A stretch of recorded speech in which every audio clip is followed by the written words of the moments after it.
All right, tuning in live. My chair is really creaky, so it's this is my childhood bedroom. And the last two chapters I made when I was in Phoenix, and now I'm back in California. And yeah, I just have my little breakfast shake, and we'll just get started. I'm super excited about this one because I feel like there's a really unique thing to see in God's heart, as opposed to the other two that were just like number one chapter, which is kind of showing this pursuit. And then number two, inviting her into more. And then number three, how she didn't take the invitation at first, but then she does. So if you're wondering what that means in that invitation, in chapter two, Jesus mentions it twice. He says in verse 10 and in verse 14, um, oh, actually not 14. It's actually 13. Second half of 13. He says, "Arise, my love, my beautiful one, and come away." And he says it twice, and she doesn't ever respond to it, although he cannot negate her love for him is very strong. So after that invitation twice, now we're into chapter 3, and there's something that kind of shifts where she can't find him. And the way that I would interpret this is that he's not gone, he's just inviting her into a depth, and she's not quite sure. um like, she's never said yes to something like that before. It's kind of like Rebecca and Isaac in the Bible. um Rebecca is invited to go with him, but in that she has to leave everything she's ever known. So it's kind of like that with this woman, which of course I like to try to see this whole book of the Bible as God speaking to us. So verse 1 of chapter 3 says, "On my bed by night I sought him whom my soul loves." Um, so there's something within her that is like seeking him in the middle of the night. She's like, something's missing. "I sought him but found him not. I will rise now and go into the city, in the streets and in the squares. I will seek him whom my soul loves. I sought him but found him not." So she's like willing to rise out of her bed in the middle of the night, and she just knows something feels wrong. Um, and I feel like this invitation, she's starting to recognize, oh, he invited me into something and I didn't take it. But um, what she needs, she has intimacy with him. She just needs to surrender. So, okay, so then we go to verse 3. "The watchman found me as they went about in the city, and she says to them, 'Have you seen whom my soul loves?'" So the Watchmen, like, there's a little bit of different theories of who they are. It's not super deep. The Watchmen are either like witnesses of her life, um, either people in her life or like spiritual beings witnessing her life. So she's just like crying out, like, "Have you seen him who my soul loves?" Her eyes are on him, but something within her knows that something's not quite right. So, verse 4, "Scarcely had I passed them when I found him, whom my soul loves. I held him and would not let him go." So she has a very sweet encounter with Jesus. Um, and like, there's just so many different thoughts about like what people think. Like, some commentaries mention like they think it could have been sin that provoked him to withdraw. Um, but like, you know, maybe it's a deeper communion she's craving because Christ is always in her heart. She's just wanting something more. So there's like a few different thoughts here. But what I've kind of thought in my research is he's inviting her twice in chapter 2. She didn't take it, and now she's feeling like something's unsettled until she surrenders that part of her heart and goes all in. So we've all been there, you know? Okay, so she says she would not let him go until she had brought him into her mother's house, and into the chambers of her who conceived me. So some people say like the church is like, the mother's house. Um, all who are dear to her, she wants to have communion with Jesus. Let's see, there's little notes that I have. Basically, I feel like she's just bringing him into like a deep spot of her heart because like this is just a place like the chamber of her who conceived me, like this is just a deep spot in where she's come from. And so she's like, come in, I am ready. And so in that place, we get this same phrase that we've heard once before. And it's, I adjure you, O daughters of Jerusalem, by the gazelles or does of the field, that you do not stir up or awaken love until it pleases. So this section we also found in a previous section, in chapter 2, actually. Yes. And so what this means is, do not awaken love with Jesus until you're ready to go all in. So in that space, she knows it, um, but now she like does it. So she's like, I adjure you, O daughters, like she's like telling people, don't awaken, don't stir up love, until you're ready to give it all to him. Because if you stir up love in your heart, um, but not ready to go all in, there's this wrestle which she's experiencing. I feel like I'm about to sneeze.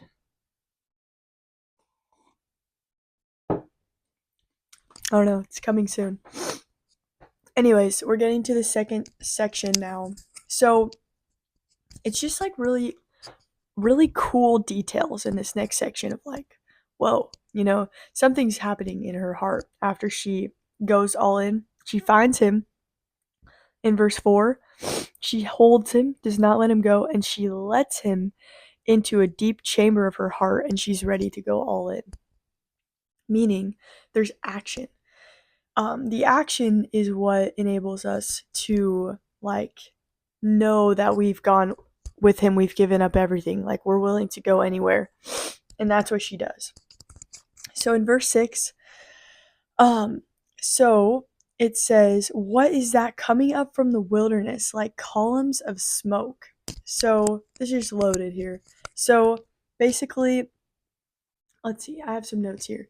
Christ's return to the soul gives life to its devotion, and its communion is reviving, coming up from like the wilderness. And she comes out of the wilderness where there is no way, a poor soul left to wander until she is with the Comforter. And so when it says like columns of smoke, this is referring in context to a cloud ascending, like from an altar, or um, smoke from burnt offerings, and it imitates a fire of pious and devout affection in the soul. So this woman is arising out of a season of wilderness, and she is like just a burnt offering. The true meaning of worship is actually found when Abraham was going to sacrifice his son. It's the word shaka in Hebrew. It's not spelled like this one, and it is meaning to bow down or to sacrifice. So this is like a picture of like worship. She is coming out of the wilderness like a column of smoke, just absolutely just her life and her heart is on the altar. And if you want to like read more about like wilderness, it talks about that in Hosea 2:15. How this woman in Hosea also comes out of the wilderness, and she then claims Jesus as her husband, which is really cool. So next is so she comes like columns of smoke, perfumed with myrrh and frankincense.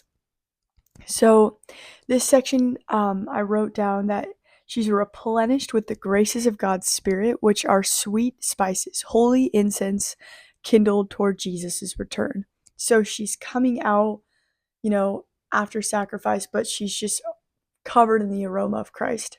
And then it says, with all the fragrant powders of a merchant. Jesus is a merchant, which is so cool. He took the long voyage at a vast expense to purchase, us. So it's just really cool. Like she's perfumed by the true merchant. Like just adorned in fragrance of Christ. Okay, I just got it for a second to blow my nose. So now we're in verse 7, and it says, "Behold, it is the litter of Solomon. Around it are 60 mighty men." So this section is like really interesting. Like, what is a litter? And, why is it surrounded by like warriors? So let's talk about this. So a litter is a bed. I feel like if I could just tell you like imagery wise, like it's like a fancy bed. Like those ones that have drapes and they're like royal looking. That is a litter. So the litter is a bed, and like if it's Jesus, heaven is his bed. And it's also like just the most intimate place. And behold, around it like are 60 mighty men. And it's just like angels guarding. So it's like God is also, or in this chapter, Jesus is inviting her into the most intimate space, but also like like a heavenly space, because if it's Jesus, then she's like gonna receive an eternal mindset, and just like an eternal perspective, and she's just been in such a sweet place that he's taking her to with him. Um, so and it's also guarded, and they're the mighty men of Israel. So it's like, yeah, these mighty angels are protecting. It says Christ was under the special protection of his Father. Isaiah 49:2. He had legions of angels at his command. So just kind of this image of like intense protection over Jesus and us. And all of them, verse 8, are wearing swords, which is the word of God.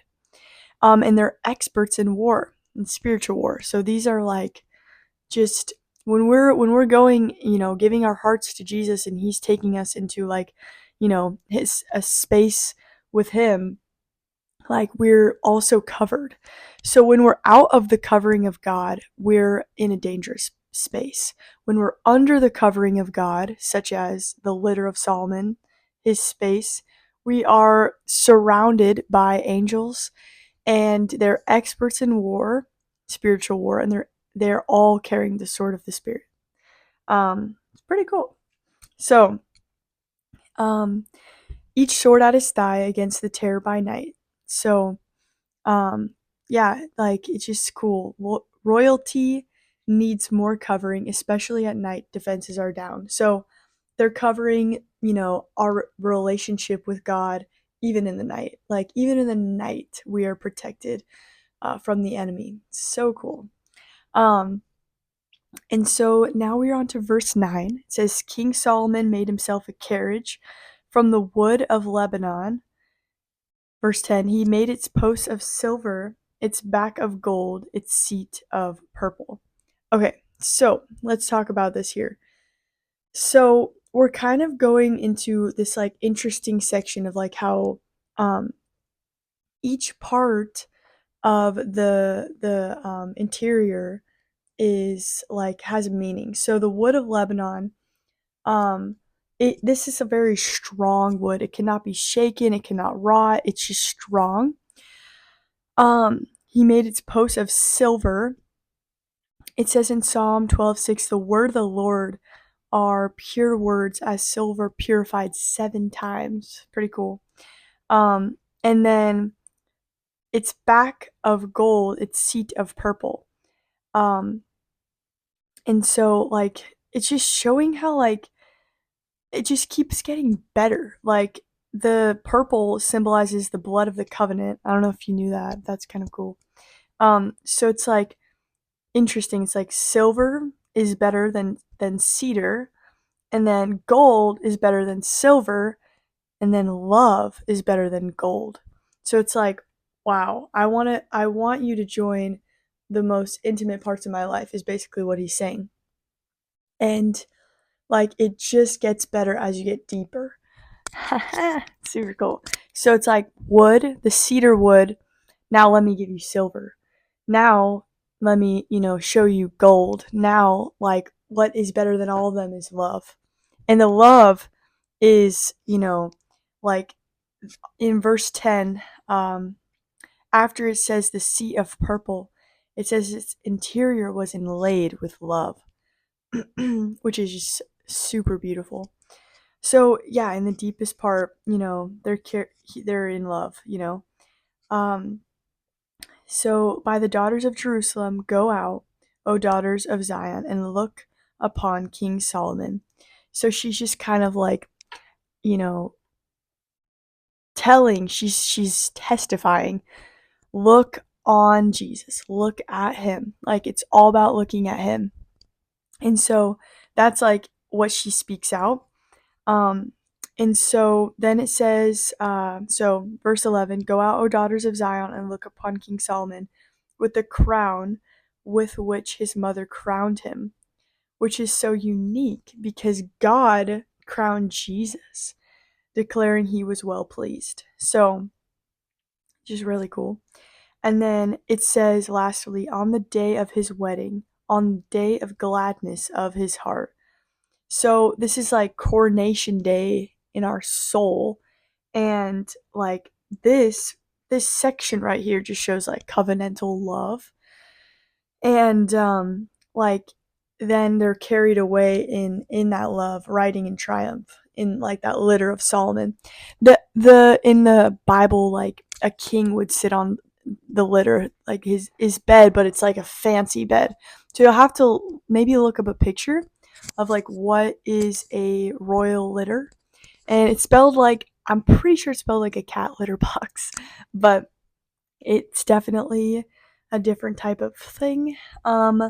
So anyways, we go from, where is Jesus? Where I can't even find him, realizing she's like, "Oh, I'm wrestling in my heart because I need to surrender. He's invited me to go with him and I need to go with him." She finds him, she clings to him and does not let him go. And then she once again speaks out to her people and she says, "Hey, like, do not awaken love with Jesus until you're ready to go all in." And then she's like coming out of the wilderness sacrificially. And then she's just fragrant with him, and she gets upon his litter and is like carried away, but is covered in protection. And then, like, she really seals her covenant with him. And it's just really, really beautiful because she finally goes with him. And an interesting thing is about the action is a litter actually was carried like this, and like people walked, and then the king is on the litter with his queen, and so there's an action here now. So she has taken the yes to go with him, which is really cool. And so yeah, this is chapter 3. We'll get to chapter 4 next time.